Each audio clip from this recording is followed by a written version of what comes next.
समझ लें कि cash flow statement cash book से कैसे अलग होती है।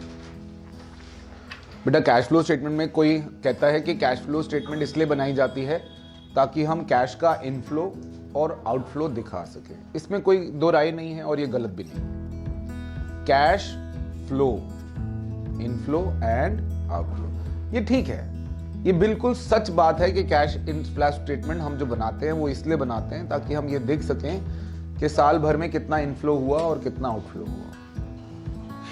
मगर तो हम ये फिर काम तो कैश बुक में भी करते हैं, फिर कैश बुक में करते हैं तो कैश फ्लो स्टेटमेंट की क्या जरूरत है। बेटा कैश बुक में करते तो हैं, मगर कैश बुक में कैश बुक एनालिसिस के लिए यूज नहीं हो सकता। नंबर 1, कैश बुक एक रेगुलर सब्सिडरी बुक है जिसमें हम कैश का आना और कैश का जाना दिखाते हैं, ठीक है। नंबर 2, कैश बुक में हम बिजनेस से रिलेटेड पैसा आ रहा हो जा रहा हो दिखाते हैं, नॉन बिजनेस रिलेटेड हो तो भी दिखाते हैं। पैसा आ रहा है जा रहा है, इट डजंट मैटर कि वो कहां से आ रहा है कहां से जा रहा है, हम उसको कैश बुक में दिखाते हैं, मगर हम कैश फ्लो स्टेटमेंट में ऐसा नहीं करते, ठीक। तीसरा, कैश बुक जो है वो सारी एक्टिविटीज को अलग अलग सेग्रीगेट करके नहीं दिखाती कि ये फ्लो इनफ्लो आउटफ्लो कहां से आ रहा है, ये इनफ्लो आउटफ्लो कहां जा रहा है। मगर कैश फ्लो स्टेटमेंट जो है वो क्लियरली इनफ्लो और आउटफ्लो अलग अलग करके बताती है। हमारी कैश फ्लो स्टेटमेंट जो है हमको 3 तरह की एक्टिविटीज से इनफ्लो आउटफ्लो बताती है। पहला, कैश फ्रॉम ऑपरेटिंग एक्टिविटीज, जो आपके मेन ऑपरेशंस हैं बिजनेस के, वहां से पैसा कितना आ रहा है और कितना जा रहा है, ये ऑपरेटिंग एक्टिविटीज में दिखाती है। दूसरा, इन्वेस्टिंग एक्टिविटीज, आपके पास जो पैसा है ऑलरेडी वो पैसा आपने कहां इन्वेस्ट किया है और जहां से इन्वेस्टमेंट बेची है वहां से पैसा आया है तो कितना आया है, तो इन्वेस्टिंग एक्टिविटीज। तीसरा, फाइनेंसिंग एक्टिविटीज। फाइनेंसिंग एक्टिविटीज हमें यह बताती हैं कि आपके पास जो पैसा है या आपने जो पैसा अरेंज किया है अपने लिए, वो अरेंज कहां से किया। There can be various sources of arranging money, like you can issue shares, you can issue debenture, you can raise loan from the bank. तो ये हमें बताएगी कि आपने पैसा इकट्ठा कहां से किया है। तीनों का अलग अलग ऑब्जेक्टिव है। ये हमें बताएगा कि आपकी जो मेन ऑपरेटिंग एक्टिविटीज हैं उससे कितना पैसा आ रहा है और जा रहा है। आपके पास जो पैसा आपने कहीं लगाया है, आपके पास जो पैसा था वो कितना एसेट्स में, इन्वेस्टमेंट में लगाया है, और पैसा आपने अरेंज कहां से किया है, ठीक है। अगर मैं आपसे कहूं प्रैक्टिकली, हम जो करते हैं कैश फ्लो स्टेटमेंट वो इनडायरेक्ट मेथड करते हैं, डायरेक्ट मेथड हम नहीं करते। इनडायरेक्ट मेथड में हमारे पास जो ये 3 एक्टिविटीज हैं, इसमें सबसे ज्यादा वेटेज और सबसे ज्यादा इंपॉर्टेंट और सबसे ज्यादा हैवी एक्टिविटी जो है वो ऑपरेटिंग एक्टिविटी। इफ आई से कि it is 50% and this is 25-25, it will not be wrong. ये दोनों मिलाकर इतने हैवी नहीं है जितना ये अकेला ऑपरेटिंग एक्टिविटीज होता है। तो ऑपरेटिंग एक्टिविटी को शुरू से समझ लेते हैं बेटा एक बारी। ऑपरेटिंग एक्टिविटी हमारी शुरू होती है कहां से? Net profit before tax and EOI से। ये निकालेंगे कहां से, मैं वो समझाता हूं।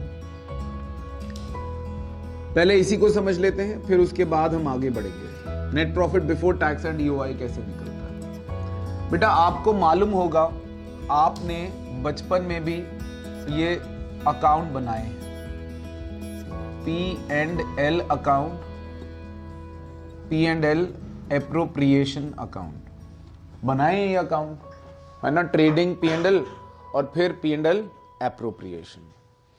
P&L से क्या आता है बेटा, यहां पर आप लिखते हैं ट्रेडिंग P&L। अगर मैं इसको ट्रेडिंग P&L बोलूं तो यहां पर आप लिखते हैं सेल्स, यहां लिखते हैं परचेजेस, और फिर ट्रेडिंग में डायरेक्ट एक्सपेंसेस और P&L में indirect expenses. Now indirect expenses can be cash expenses, non cash expenses, operating expenses, non operating expenses, आप सब यहां पर माइनस करते हैं। P&L बनाते वक्त आप सब तरह के खर्चे माइनस करते हैं। You don't differentiate between the expenses. Cash expenses जिसमें पैसा जा रहा है, नॉन कैश एक्सपेंसेस जैसे कि डेप्रीसिएशन, पैसा कहीं नहीं जा रहा है मगर फिर भी आप P&L में डेबिट करते हो, ऑपरेटिंग एक्सपेंसेस यानी कि जो आपके ऑपरेशन से रिलेटेड है, आपका जो मेन काम है उससे जो रिलेटेड आपके एक्सपेंसेस हैं वो ऑपरेटिंग एक्सपेंसेस, और नॉन ऑपरेटिंग जो आपके मेन काम से रिलेटेड नहीं है। जैसे फॉर एग्जांपल एक आदमी का काम है कपड़ा बेचना और कपड़ा खरीदना, उसने एक डिलीवरी वैन रखी है, वो डिलीवरी वैन पर कपड़ा लाता है, कपड़ा ले जाता है। कपड़ा बेचना और खरीदना उसका ऑपरेटिंग काम है और उस पे जो एक्सपेंसेस होते हैं वो ऑपरेटिंग एक्सपेंस। अगर डिलीवरी वैन बेचता है और डिलीवरी वैन बेचने पर उसको नुकसान हो जाता है तो ये उसका ऑपरेटिंग एक्सपेंस या लॉस नहीं है, क्योंकि उसका काम गाड़ियां बेचना और खरीदना नहीं है। तो हर बिजनेस के लिए अलग अलग होगा ऑपरेटिंग और नॉन ऑपरेटिंग, ये आप देखकर समझ जाएंगे। जैसे स्टॉक एक्सचेंज की फीस एक जनरल आदमी के लिए नॉन ऑपरेटिंग खर्चा है, क्योंकि उसका मेन काम स्टॉक्स में डील करना नहीं है। लेकिन जो स्टॉक आपका ब्रोकर है उसका तो मेन काम ही यही है, तो उसने जो स्टॉक एक्सचेंज की अगर कोई फीस दी है so then it is an operating expense. So you have to find out कि आपका ऑपरेटिंग काम है, क्या काम है, उससे रिलेटेड जो खर्चे हैं वो ऑपरेटिंग, जो नॉन रिलेटेड है वो नॉन ऑपरेटिंग। लेकिन आप जब पीएनएल बनाते हो तो ऑपरेटिंग नॉन ऑपरेटिंग आप सब माइनस करते हो और आपके पास यहां पर आता है नेट प्रॉफिट। ये नेट प्रॉफिट आप यहां लेकर आते हैं। इस नेट प्रॉफिट में से मेरा मानना है कि आप 3 काम करते हैं, जिसको मैं नाम देता हूं RTD।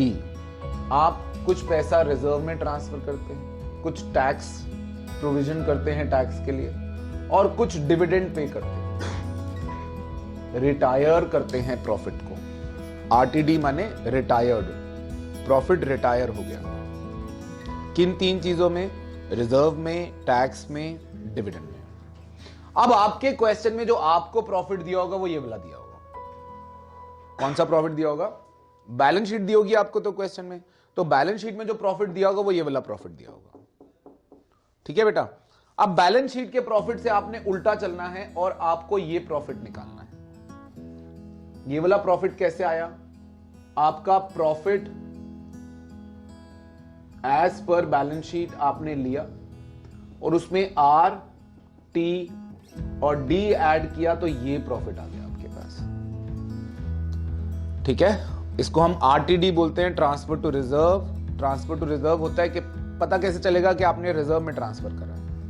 आपको 2 साल की बैलेंस शीट दी होती है, पिछले साल की बैलेंस शीट में जनरल रिजर्व था आपका 50,000, इस साल की बैलेंस शीट में जनरल रिजर्व है 60,000, तो 10,000 रिजर्व आपने प्रॉफिट से ही तो ट्रांसफर करा है, प्रॉफिट से ही तो रिजर्व बढ़ाया है। रिजर्व बढ़ेगा कहां से? तो आपने प्रॉफिट से ट्रांसफर किया।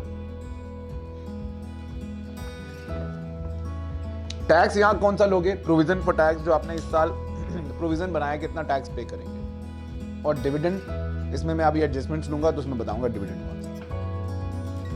अब आप इस प्रॉफिट पे आ गए, यानी यहां आ गए। अब इसमें एक ब्यूरिफिकेशन और करनी है आपको। वो क्या? जो नॉन ऑपरेटिंग और नॉन कैश, ये नॉन ऑपरेटिंग और नॉन कैश खर्चे आप माइनस कर चुके हो, उनको वापस आपने ऐड बैक करना है। कौन से खर्चे? नॉन ऑपरेटिंग नॉन कैश खर्चे, क्योंकि हमारा ऑब्जेक्टिव है ऑपरेटिंग प्रॉफिट निकालना।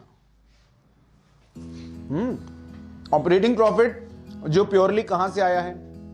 ऑपरेशन से, तो वो वाला प्रॉफिट निकालना है। तो जितने non operating non cash expense है वो सारे ऐड बैक कर लो।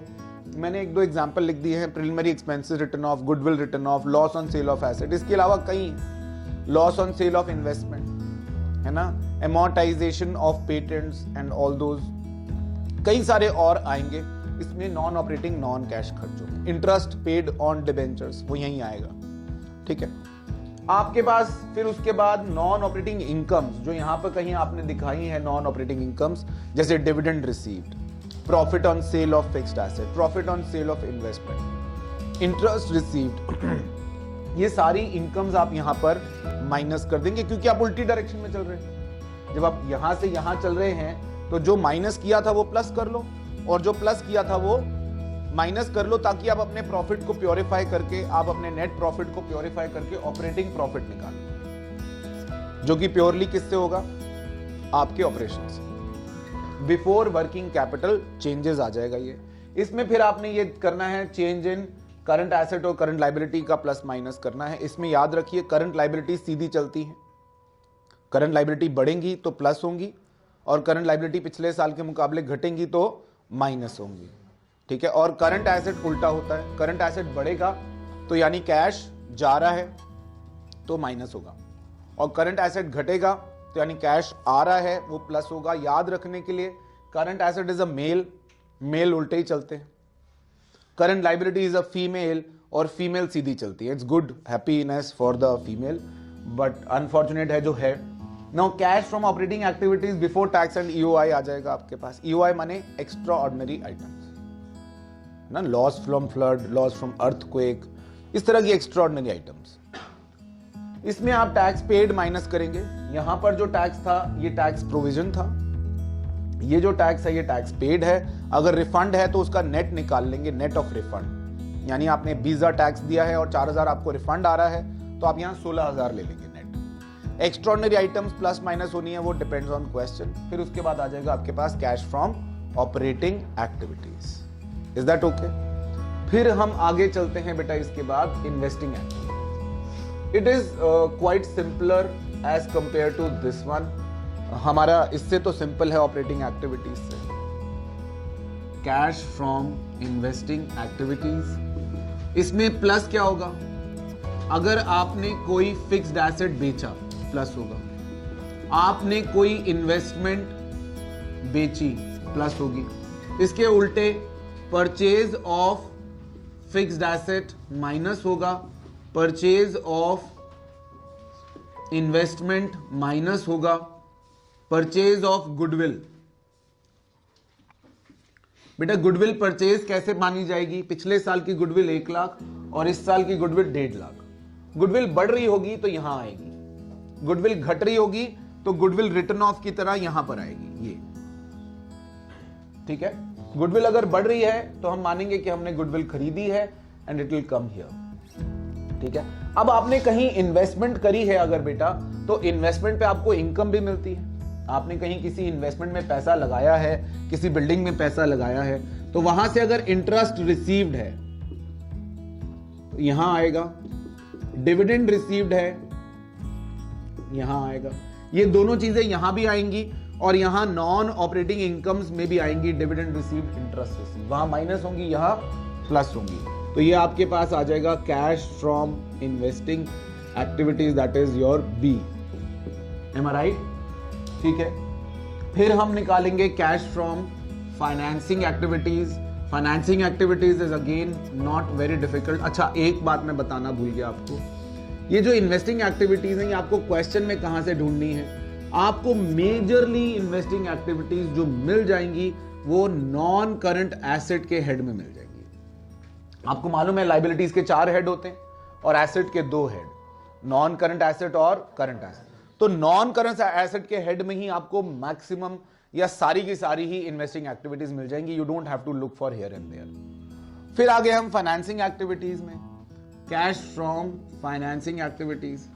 बेटा अगर आपने शेयर इशू किए हैं तो आपके पास पैसा आया है, प्लस इशू ऑफ डिबेंचर किया है तो आपके पास पैसा आया है। आपने अगर कोई लोन रेज किया है तो आपके पास पैसा आया है। आपने कहीं से भी अपने लिए कुछ पैसा इकट्ठा किया है तो वो प्लस होगा और इनके विपरीत माइनस होंगे। Redemption of shares, redemption of debentures,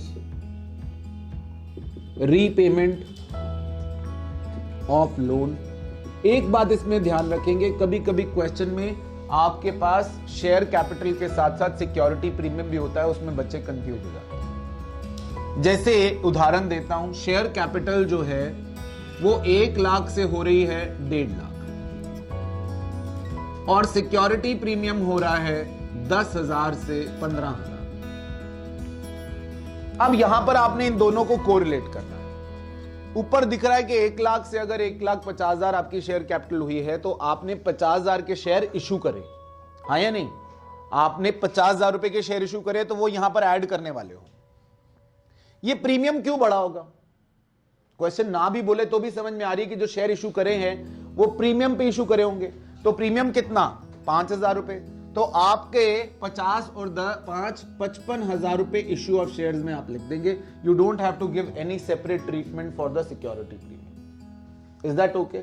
और अगर सिक्योरिटी प्रीमियम घट रहा होगा, which is a rarest case, security premium घट रहा होगा, फिर क्वेश्चन बताएगा कि ये सिक्योरिटी प्रीमियम कहां यूज किया आपने. जैसे आपने डिबेंचर के चैप्टर में भी किया कि सिक्योरिटी प्रीमियम को loss on issue of debenture right of करने के लिए यूज किया जा सकता है. तो कहीं अगर वहां यूज किया है तो वो क्वेश्चन बता देगा, आप उसके अकॉर्डिंग ट्रीटमेंट करेंगे. जब भी सिक्योरिटी प्रीमियम घट रहा होगा उसके बारे में वो मेंशन जरूर करेगा, कोई ना कोई हिंट आपको जरूर देगा कि सिक्योरिटी प्रीमियम क्यों घट रहा है. Is that okay? देन अच्छा, अब आपने कहीं से अपने लिए पैसा इकट्ठा किया है तो उस पैसे के ऊपर आपको कॉस्ट तो देनी पड़ेगी बेटा. जैसे यहां इन्वेस्टिंग में आपको इंटरेस्ट और डिविडेंड रिसीव हो रहा था, यहां पर आपको अगर इंटरेस्ट पेड है या फिर डिविडेंड पेड है तो ये दोनों माइनस होंगे, आपके पास कैश फ्रॉम फाइनेंसिंग एक्टिविटीज आएगा. ये दोनों यहां माइनस होंगे और यहां पर नॉन ऑपरेटिंग एक्सपेंसेस में यहां पर ऐड हो जाएंगे. यहां आरटीडी में डी ऐड हो जाएगा और इंटरेस्ट यहां ऐड हो जाएगा. Is that okay? Got it? अच्छा, अब तीनों एक्टिविटीज आपके पास आ गई, ए, बी और सी, ऑपरेटिंग, इन्वेस्टिंग और फाइनेंसिंग. आप क्या करेंगे? कैश इन तीनों से ऐड करेंगे, cash and cash equivalent from all activities, A plus B plus C. इसमें आप ऐड करेंगे बेटा opening balance of cash and cash equivalent. ये आपके पास ऑटोमेटिकली जो ये बचेगा ये आपके पास closing balance of cash and cash equivalent बचेगा. अगर बचता है दैट मींस आपने अभी तक जो किया है वो ठीक किया है, आपका बैलेंस, ओपनिंग बैलेंस और क्लोजिंग बैलेंस मैच हो गया. Is that okay? Got it? अच्छा, बैंक ओवरड्राफ्ट अगर आता है, एक बात और एडजस्टमेंट से पहले अगर बैंक ओवरड्राफ्ट आता है आपकी बैलेंस शीट में, आपको उसको फाइनेंसिंग एक्टिविटीज में ट्रीट करना है. बैंक ओवरड्राफ्ट कहां ट्रीट करना है बेटा? फाइनेंसिंग एक्टिविटीज में.